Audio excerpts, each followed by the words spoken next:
Olive et Tom, ils sont toujours en forme. Tom, Olivier, sont super entraînés. Tom, Olivier, ils sont venus pour gagner. Olive et Tom, ils sont toujours en forme. Tom, Olivier, sont super entraînés. Tom, Olivier, ils sont venus pour gagner, car il faut battre le goal. Olive et Tom, ils sont toujours en forme. Tom, Olivier, sont super entraînés. Olive et Tom, ils sont venus pour gagner.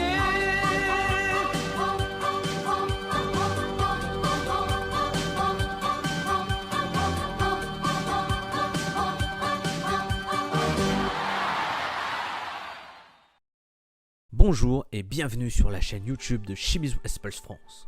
Aujourd'hui, podcast bilan des 2 dernières saisons, plus précisément sur les périodes avec Hiraoka à la tête de l'équipe. On parlera aussi des promesses pour 2022.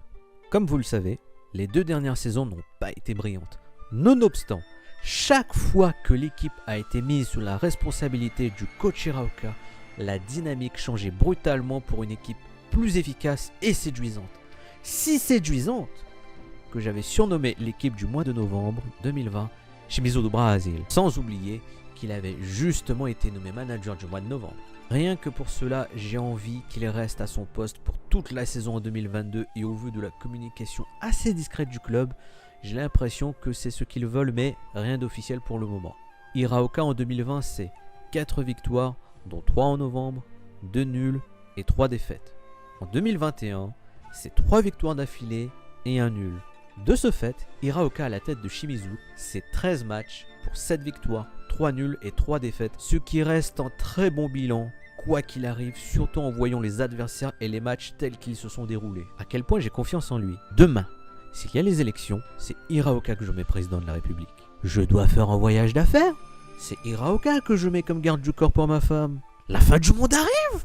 J'appelle Hiraoka. C'est vous dire à quel point il m'inspire confiance et je l'assume, car c'est à ce point-là qu'il m'a marqué en 2020. Alors, en 2021, il m'a donné raison quand je me suis réjoui de son retour en tant que coach de l'équipe. Parlons maintenant des promesses pour 2022. Togo Umeda, qui avait fait de bonnes performances pour sa première saison professionnelle en 2020, puis poursuivre sur sa lancée durant son prêt à Fagiano Okayama en J2 cette année. À ce sujet, au vu des restrictions, il est fort probable que son prêt soit prolongé à Fagiano, de même pour Gonda Shimizu, vu qu'il jouit d'une bonne popularité malgré la saison compliquée cette année. Hara, Ronaldo, Matsuoka ou encore Suzuki devraient montrer de belles choses à Shimizu sur le long terme.